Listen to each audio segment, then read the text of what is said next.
After months of quiet from the palace, the truth has now been revealed. Following Buckingham's covert disclosure of information regarding Prince Louis, William, and Catherine's youngest child, the public is looking for answers. The stillness of the palace has finally broken, and the dreadful reality of Prince Louis's personal anguish is far more distressing than anyone who saw those happy balcony appearances could have imagined. There were never flashing lights, emergency pronouncements, or desperate officials rushing through the palace gates to announce a catastrophe. It was quieter, more intimate, and more excruciating than that.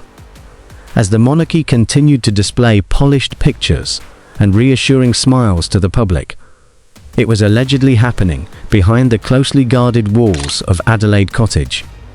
The youngest child in the Wales family had a concern that no child should have had to understand, and for months, not many people outside of that close-knit royal circle knew how badly it was affecting him.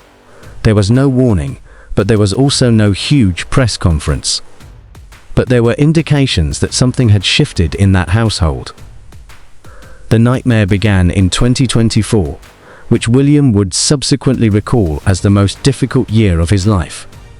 Before revealing her cancer diagnosis in March, Princess Catherine secretly shared the horrific situation with George, Charlotte, and Louis.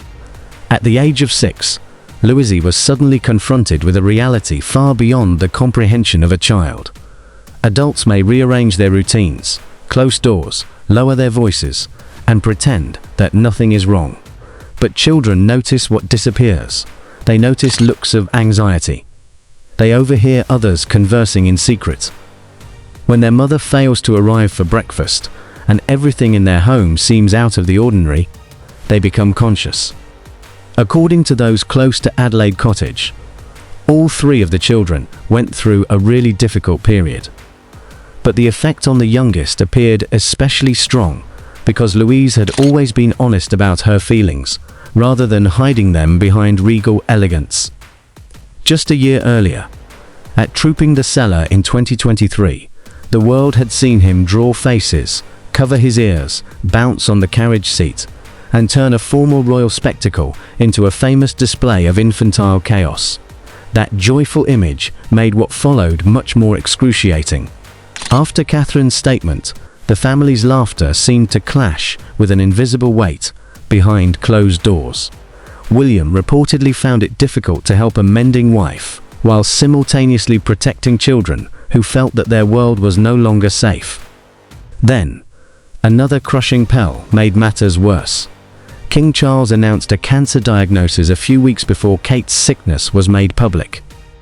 2 significant figures in Louis's early life, his mother and grandfather, were now simultaneously coping with serious sickness. That shocking coincidence reportedly sparked questions that no one could answer with certainty. Sources claim that Louis began looking to his parents at night for reassurances that they were unable to truly provide. The usually chatty youngster appeared to be struggling to convey emotions that were beyond his vocabulary. But the palace did not make any pronouncements about the situation, and it is now hard to disregard that quiet.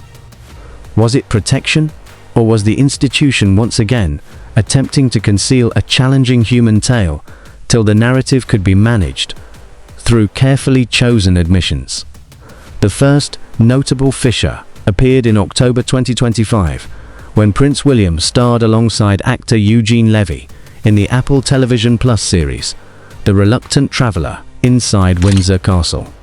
A chat that was meant to be light-hearted rapidly became unsettlingly personal when Levy asked Prince George, Princess Charlotte, and Prince Louis about their responses to their mother's illness.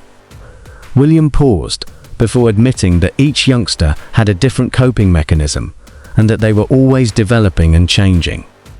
He explained that the family tried to provide openness, safety, and security, but later came the words that changed everything.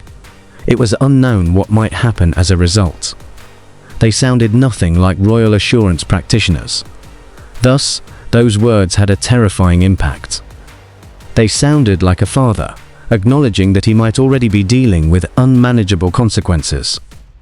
Royal experts immediately recognized its significance. William admitted that it was useless to withhold reality from children, even though it occasionally appeared like oversharing. Then, in February 2026, during a BBC Radio 1 mental health show, the susceptibility grew. William disclosed that when his children expressed their feelings, he had a great desire to put things right, and found it quite difficult to be unable to do so. Beneath such circumspect admissions was the picture of a little child silently processing fear. Louise had not had a formal diagnosis, a posed photo, or an official medical bulletin. However, informants noted that something was changing at Adelaide Cottage, at the most challenging stage of Catherine's therapy. William maintained bedtime and school runs, took a break from his duties, and made an effort to look calm. But the youngest child was watching everything he did. Breakfast reportedly became quieter. Questions came in after dusk. The prolonged silence in the palace only helped to emphasize the seriousness of the conflict that was taking place behind closed doors. And ordinary family traditions suddenly took on unbearable meaning. According to a close aide cited by royal author Russell Myers in William and Catherine, The Monarchy's New Age, William and Kate calmly explained how long Catherine would be absent music, and what the children should expect when Catherine returned. However, Louis's increasing fear was reportedly unabated by calm explanations. Sources claim that Louis's anxiety was not brought on by misbehaving, a mother's absence from the table, or a grandfather's illness, but rather by a child's pure fear of losing the people he loved most.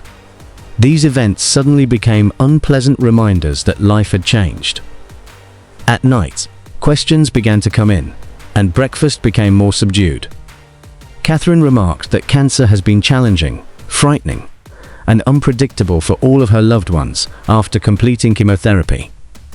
Secondary anxiety may develop in children who witness their parents' illness. Insiders claim that Louise became unusually quiet, although this did not equate to a verified diagnosis, according to experts. Lamuk employees were reportedly aware of the family's predicament, and pastoral support had gradually risen.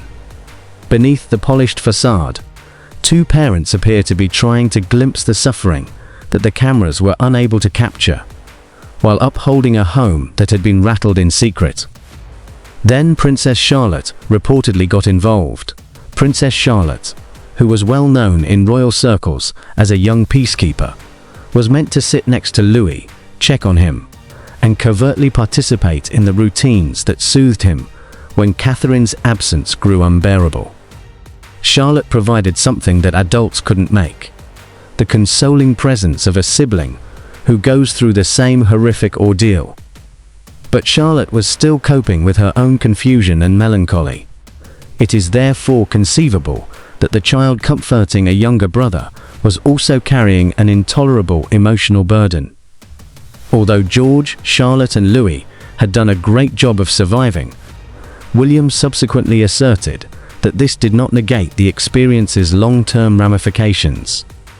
A close source told royal author Omid Scooby that while Kate remained hopeful for the children, Carol Middleton became a pillar of strength maintaining normalcy.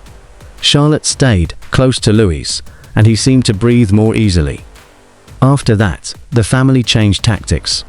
Formal announcements were allegedly less important to William and Catherine than outdoor pastimes, movement, gardening, animal care, and repeating rituals. In order to provide Louise privacy and a place to dwell without having to perform for the cameras, the smaller four-bedroom Adelaide cottage was carefully selected. Little evidence of the transition includes Louise rushing downstairs, finishing meals, and laughing without showing signs of stress. Catherine reportedly kept her focus on the children, as William trooped the collar to watch each returning spark. In June 2025, Louis was concealing his face in his fists and flailing wildly when George had to tell him to stop. The mischievous toddler, who seemed to be returning, was known to millions of people. But that balcony encounter was just the start of a much longer private journey. Ultimately, Buckingham and Kensington Palace declared that neither a medical diagnosis nor an emergency intervention had been made.